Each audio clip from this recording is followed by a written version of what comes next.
and I'm now enjoying new retirement in Switzerland. Another formal Google. Oh, Switzerland looks pretty. And expensive. Looks pretty expensive. So I live in Tallinn. It is south of Zurich, alongside the Zurich Lake, with my partner Jan. Jan. I'm actually surprised because I've always been someone. They're either from Switzerland or they have a home in Switzerland. Because if you're earning 390K, Mm-hmm. I'm just saying they're in Switzerland. Right. They're not moving to Switzerland. Yeah. Because Switzerland is super expensive. Yeah. They're moving. I think they probably already have a home. Very active, even at work. So I thought I would get bored very easily. But now it's been a year and a half, and I still haven't found a time of boredom. Oh, from France. I started at 60K a year as a contractor for Google, and I finished at about 390K in Zurich as a senior program manager. I was always very career-driven, so that translated into working a lot of hours and trying to climb the ladder as efficiently as possible. And I was promoted on average every 2 years. My partner is 17 years older than I am. Quickly, I realized that I could not just wait for retirement to enjoy my time with him. This is really when I started exploring FIRE and how to optimize my finances to retire earlier. Wow. That is the perks of living in Switzerland. You always That water is so That's clean. the quality of life. That's why you have money, you want to move there. It's like it has the best quality of life. Right there. I grew up in a frugal family. One example I love is my mom used to tell us to turn off the lights all the time, and somehow we could pay for Disneyland. So from the very beginning of my first income, I would easily save more than 50% of Oh my income. shit, that's crazy. Me too. That's not crazy. Your wife did that too. I mean, mhm. So by the time I actually left Google, my savings rate was very often 80-85%. And the mindset was not really this like frugality at all costs, it's just second nature. By January 2024, I had about 1.5 million saved/invested, and this is really what kicked off my mini retirement.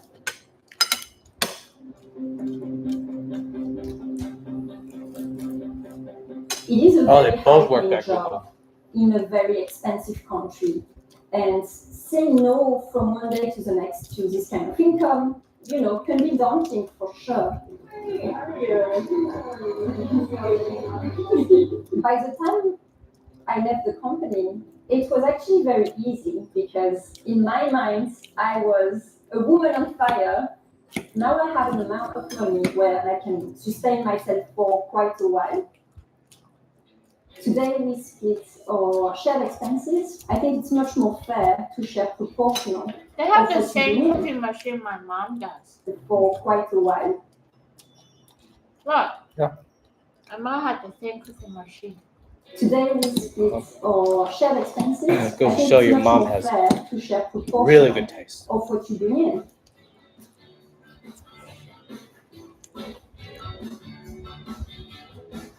We split 65% for my partner and 35% for me. We don't have joint accounts, so The rent. Wow. Wow. That rent is still pretty. Switzerland is one of the most expensive countries in the world. Yeah. That's why when I go to Europe, when I was a student, I try to avoid expensive countries like Switzerland, Germany. Wow. That's wild. 2,100 for the month. But I mean, for a millionaire, that's like. Yeah, but they're not working, so they're trying to milk on their. Separate finances to us is very important to keep that independence. Our rent is $6,300, and my share. So that's just her share. Oh my God. Well, it's beautiful. So Well, this is pretty good apartment. that's what I'm saying. It's beautiful. Look at that view. I mean, I'm assuming they can how rent somewhere. who's not going to enjoy that? This is a prime. Like you're waking up, you look at the view. Is about $2,200. Mm-hmm. It can sound pretty expensive, but actually for Switzerland and for the location, I would say it's pretty reasonable, and we really enjoy the freedom that comes with renting. Wow. Welcome to my home. So this is a Yeah, you just go downstairs. You can walk. You can do whatever. Mm-hmm. bedroom, 2 bathroom 4 apartment. So this is our kitchen. I really like how open it is. It's very nice because then my partner and I can cook without bumping into each other. We also have access to a small terrace balcony. This is actually my favorite space. It has a great view. We can spend easily 2-3 hours here in the morning enjoying coffee. Here is the second and biggest terrace in the apartment. I mean, a house like that, it's easy to find in San Diego. No. You probably won't be so close to water, but you have views like that. Mm-hmm. We really enjoy it because it has such a nice view, which is lovely at sunset. What they have as far as a big plus for them is that I don't think there's any big developers willing to like wreck any areas of, you know what I mean? Yeah, I think Europe is very different from America and China is because they value the old art building. They'll keep that old for a while. Mm-hmm. We spend maybe about $600 per month altogether in food expenses and ingredients. So I eat a lot of beans and lentils and things like that. And this Yeah, we spend it around. So that goes to show that if you're a vegetarian, if they're not vegetarian, they're gonna spend more. Mm-hmm. is great because it's 5 francs for nearly 1 kilo of fava beans, which is a great price for Switzerland. So it's fantastic. And we mostly eat at home. No discount. I pay $450 per month in health insurance. What the fuck? And this is no different than in California. My mom spent roughly around $500 a month. Switzerland is crazy. A month. That's because she doesn't work for a company. Now I feel like Japan is more reasonable, $12 a month. And we like Japan. I mostly walk into town and walk around anywhere we go, which obviously saves a lot of money. I don't use credit cards because I don't have to worry about a credit score in Europe.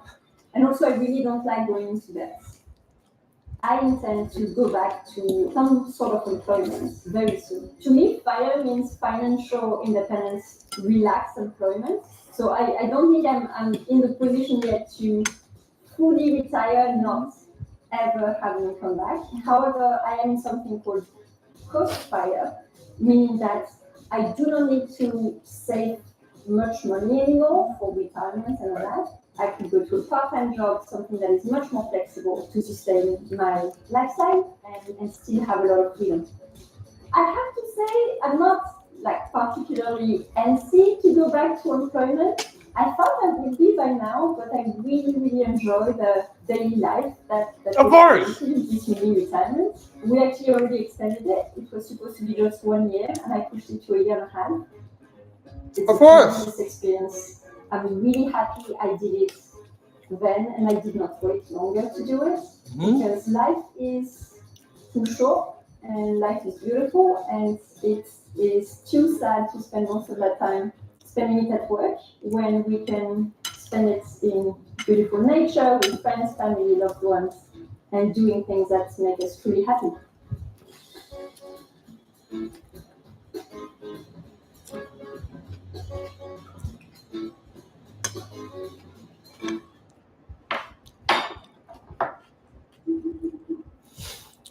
That's what I'm saying. It's like, for me, I'd rather keep doing this live streaming because eventually what I want to do is travel. But travel because I've been invited or we have opportunities to do cool stuff all around the world, you know?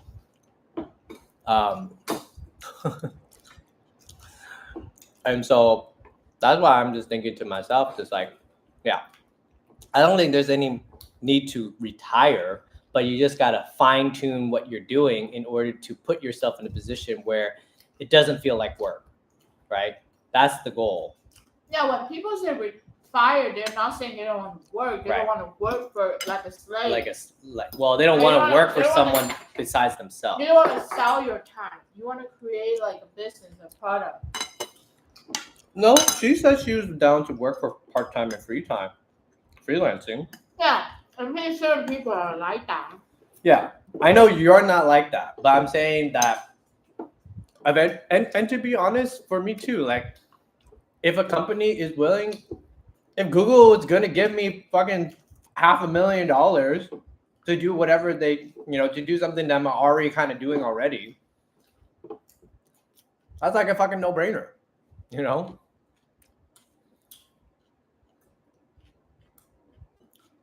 But there's the other part where obviously you can have even more freedom by doing something obviously of your own creativity, your own merch, your own, I think there's 40 nothing, grams. Yeah. and I think there's nothing wrong with that.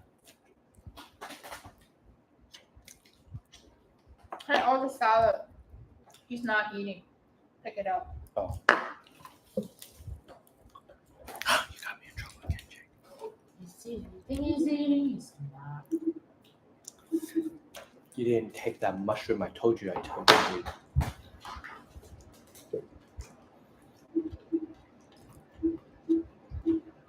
It takes about 1 to 2 months of confusion, feeling lost, and being on the verge of giving up for the right amount of vision to form where you have absolute clarity and launch into a new way of life. When you start something new, you're supposed to feel lost, but it's your job to keep your mind at bay so that you don't get trapped in that situation for multiple years. So whenever you enter a new chapter in life, remember, it takes about 1 to 2 months of.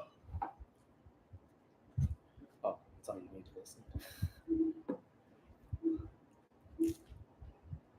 When Donald Trump and Texas Republicans don't fight fair, Californians need to stop fighting with.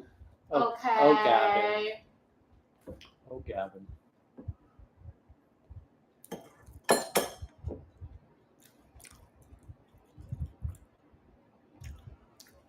You know what?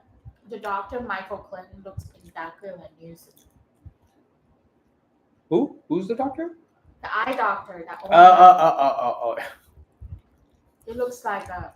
Be extreme if you want your life to change. The best way I can illustrate this is by talking about the story of my birthday in 2021 because I remember it vividly. This was the time when my business was actually starting to do well. I was also in the middle of losing weight because it happened after COVID. So I was 20 to 30 pounds overweight. I'd been in the gym my entire life. I didn't like how I looked. This was also a time when I was in the middle of the first draft of my first book, The Art of Focus. And the weird thing about this is so many things were going well, and it felt like at that time, every single weekend, there was a reason to go out and do something that would ruin my progress. Things like concerts or hanging out with friends or going out to drink, that kind of stuff, just normal life for normal people. And since I was making such good progress, I figured I could take a break. So I did. I went out, I partied, I drank, I stayed up late, I went off my diet, and as you could guess, my progress didn't only slow down, it just started going downhill rapidly.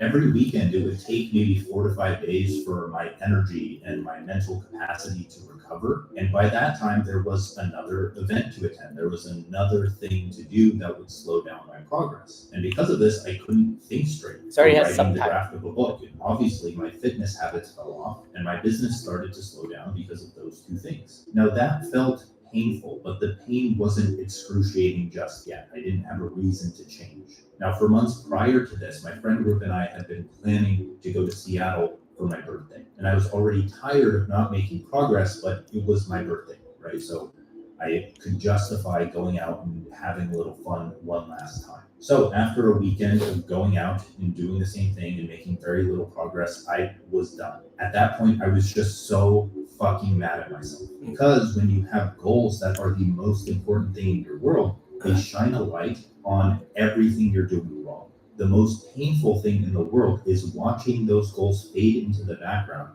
as they're being replaced by goals of shallow pleasure. So the second I got back home, I just disappeared. I didn't respond to anyone. I became unavailable. Every invitation or event in any form was just an automatic no. I didn't even have to think twice about it. And because of that, every single action I took felt seamless. I wanted to be disciplined. It gave me joy. And slowly my mind returned, my body returned, my business returned. My entire world changed in an instant. Now, why is that? The first reason is because being extreme changes your brain. There's a famous saying that summarizes a neuropsychological theory related to neuroplasticity called Hebb's law, and in a nutshell, it just says neurons that fire together wire together. So neuroplasticity, as you may know, is your brain's ability to rewire itself by forming new neural connections throughout life. Your brain isn't fixed and rigid. It's a dynamic network that can adapt, learn, and change based on your experiences, thoughts, and actions. So being extreme about changing your life helps quicken the process of neuroplasticity or changing your brain. People scream about how consistency is key, which is true, due to repetition reinforcing neural pathways, but we can take it a step further than that. Novelty and challenge stimulate neuroplasticity even more. So when you flip the switch and pursue a goal with all your might,